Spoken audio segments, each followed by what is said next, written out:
Hi, welcome back to Connecting with the Coaches. We're going to talk about a touchy little subject here today. Just even as we were preparing for this, we're realizing it is a little touchy. So, most of our clients come to us because they've experienced trauma from parenting a traumatized child, mainly with attachment issues, reactive attachment disorder. But what we find as we talk to them is that they have other layers of trauma, and we want to talk about the layer of trauma that comes in from working with professionals that don't understand what it's like to parent a child with RAD or with, just childhood trauma. They don't understand what the survival instincts of these kids cause them to do. And this is, we're not blaming here. We just want to be very clear. We're not blaming the children. These kids didn't ask for this. They didn't submit themselves to it. But there's some troubling behaviors that us parents of kids with RAD have experienced, and it's traumatizing to us as the parents. And then we go to therapists, counselors, psychiatrists, psychologists, um, Pastors, pastors, social doctors, workers, lawyers, lawyers, mhm, school counselors, mhm, and teachers. teachers, and they don't understand. They've never heard of it. It sounds too crazy to be true.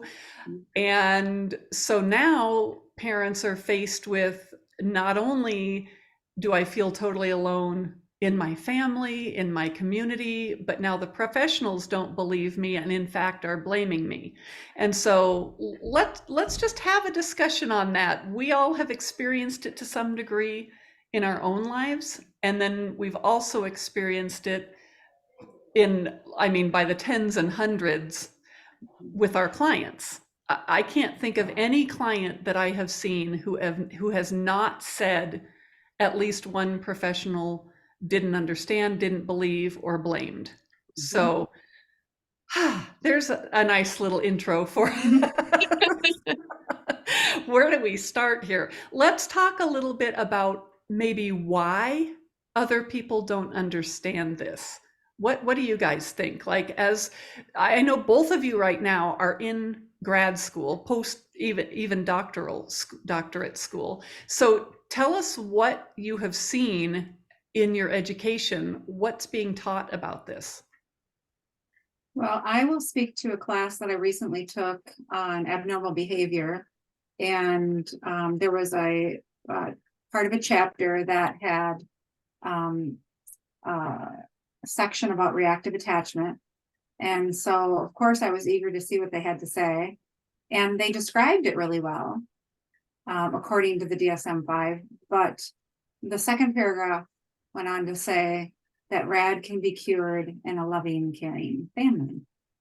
And that made me want to rip the textbook in half, because I realized this is how we're training clinicians in this nation. And that is a disservice on so many levels. And so when we have clients coming to us saying, you have no idea how refreshing it is to be sitting in front of somebody that believes me and is not doubting me, and I'm not having to defend myself.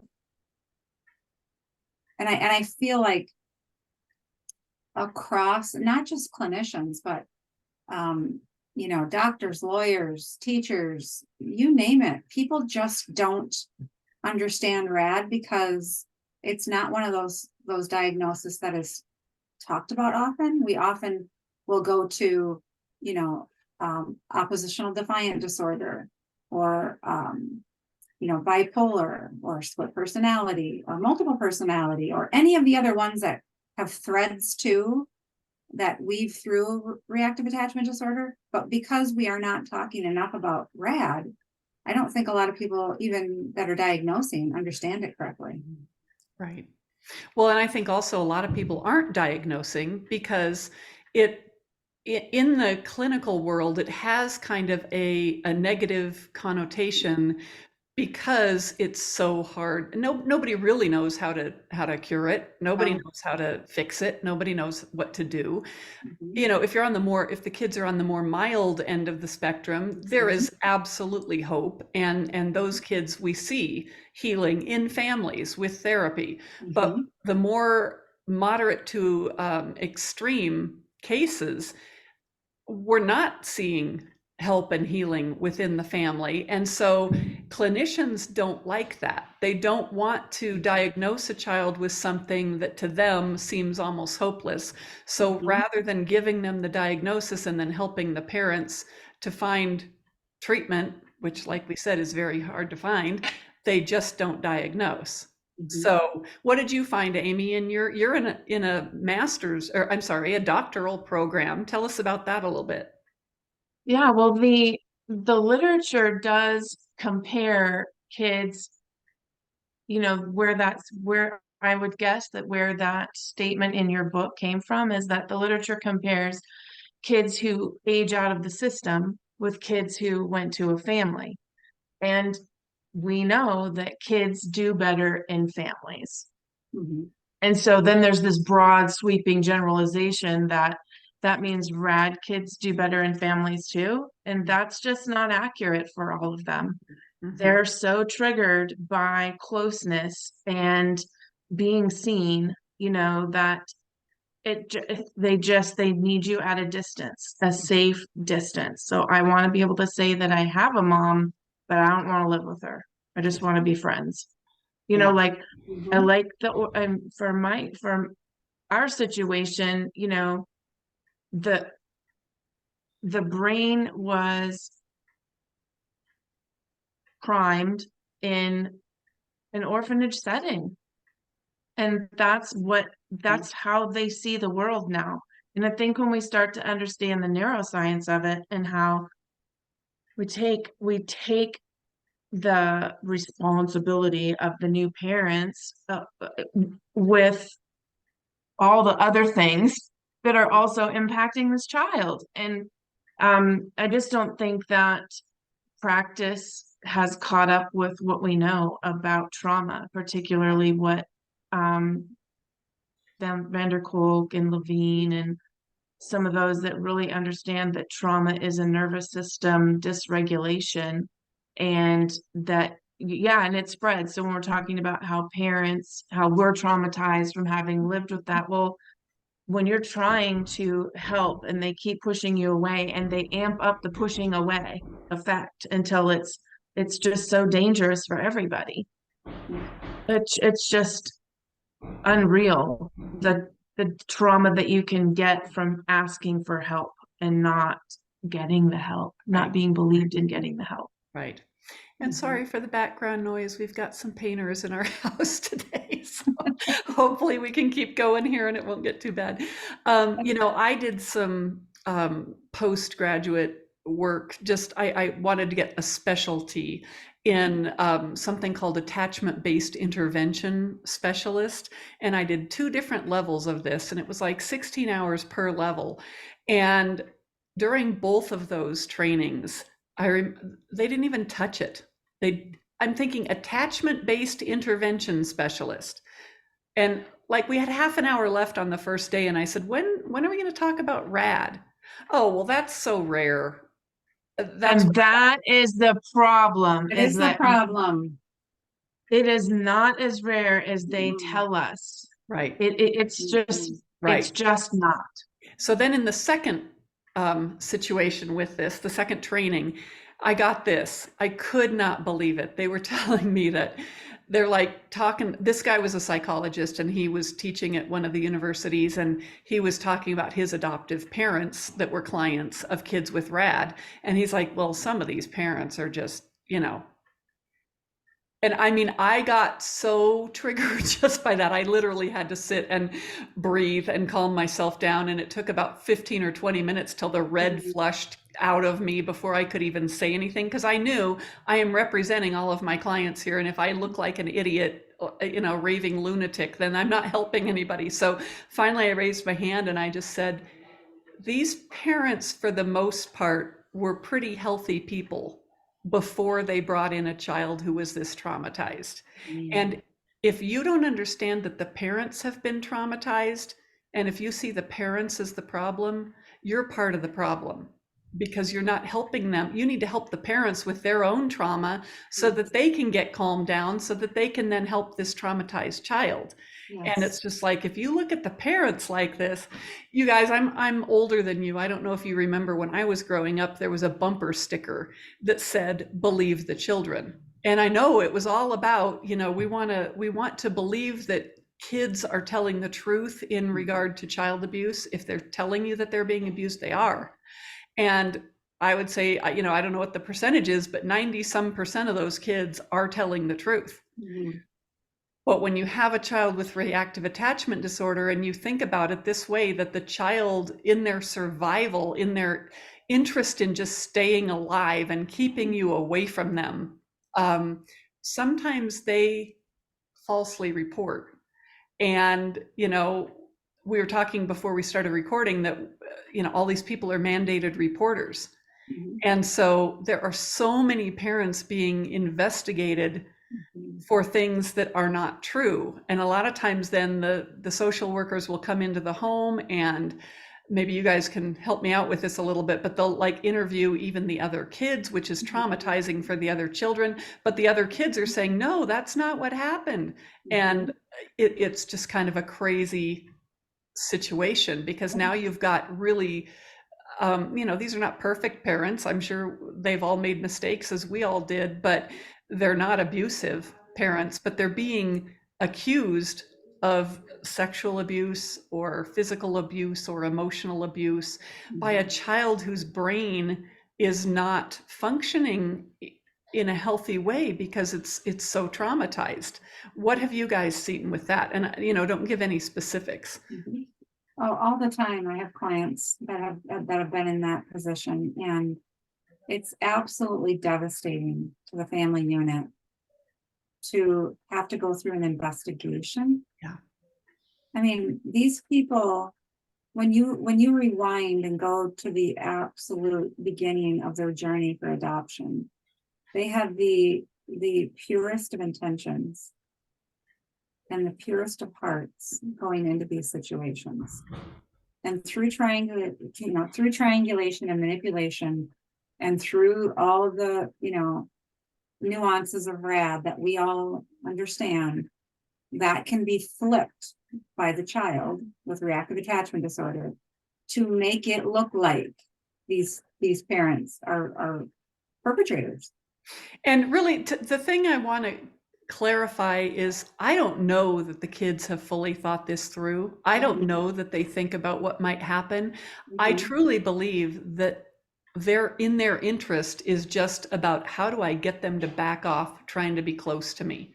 How do Right. I get them to stay back because I Mhm. feel too triggered when they're Mhm. trying to be close and intimate in any kind of a normal, healthy, you Mhm. know, um, relationship that Mhm. parents are encouraged to have with kids.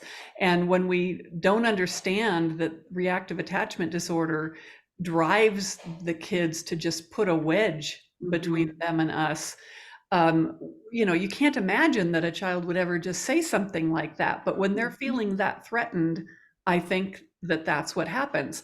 I know I had a client in another country, and they sort of lived a little bit far out of town. They homeschooled, Mhm.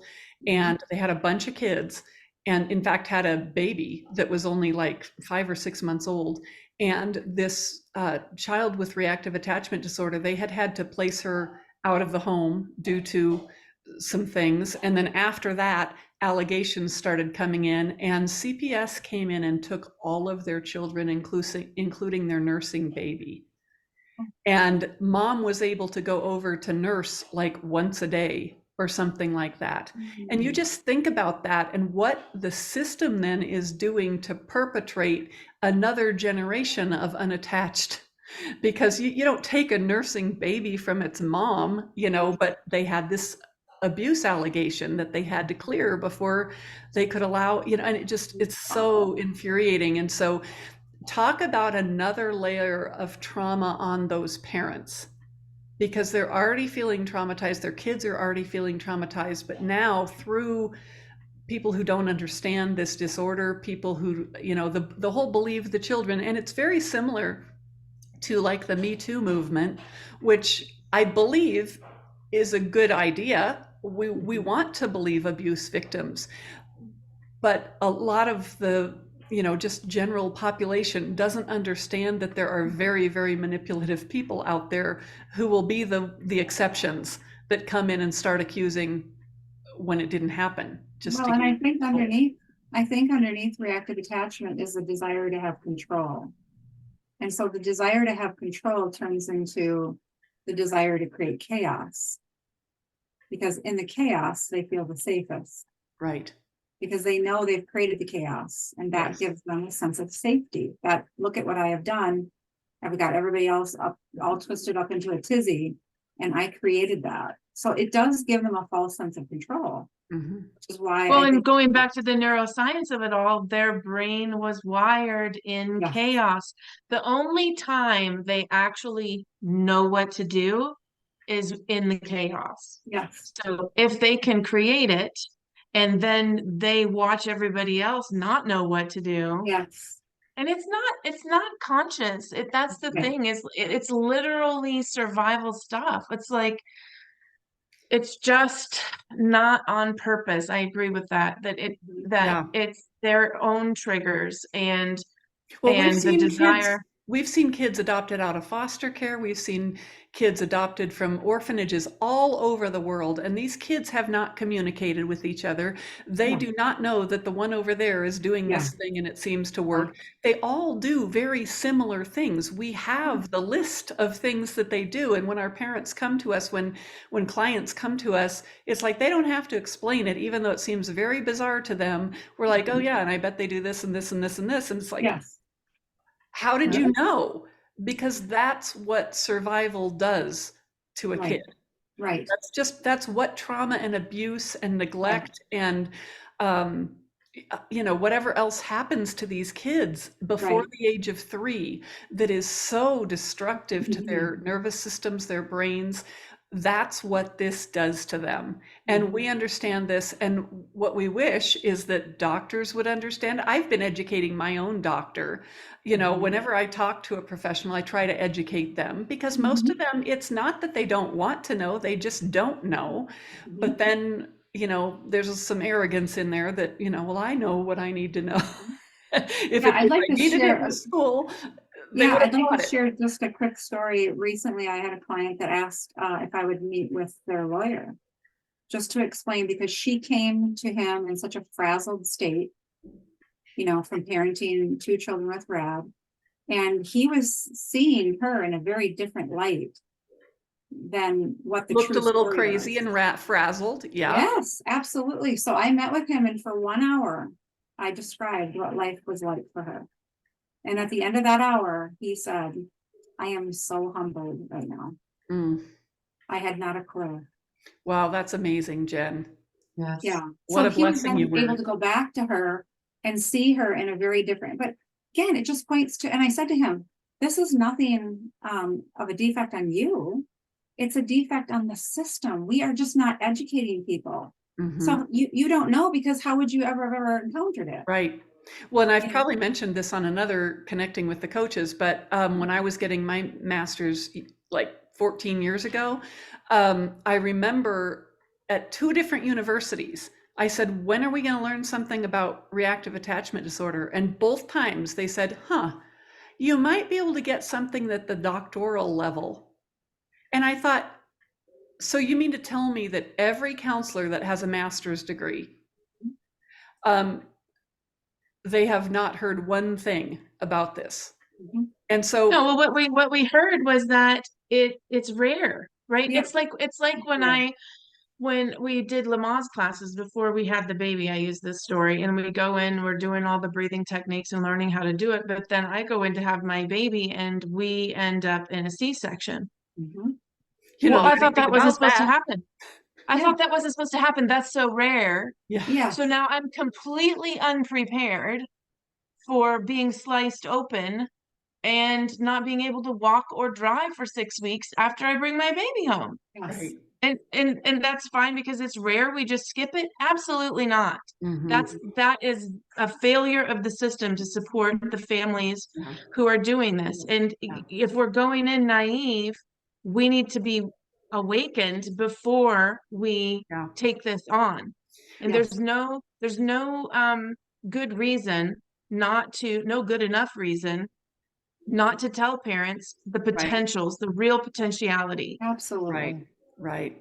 Well, and I That's think so that's good. what clients can get from Carrie O'Toole Ministries is I always tell my client within the first, I don't know, 15 minutes of first meeting with them, you don't have to defend your story. And And then the also, you're not tears, crazy. right? And then the tears will come because it's really the first time that they've ever encountered somebody that they don't Well, have they're to so defend on themselves. edge. They come to us and you can Yes. see the tension. You can Oh, see you can that see it.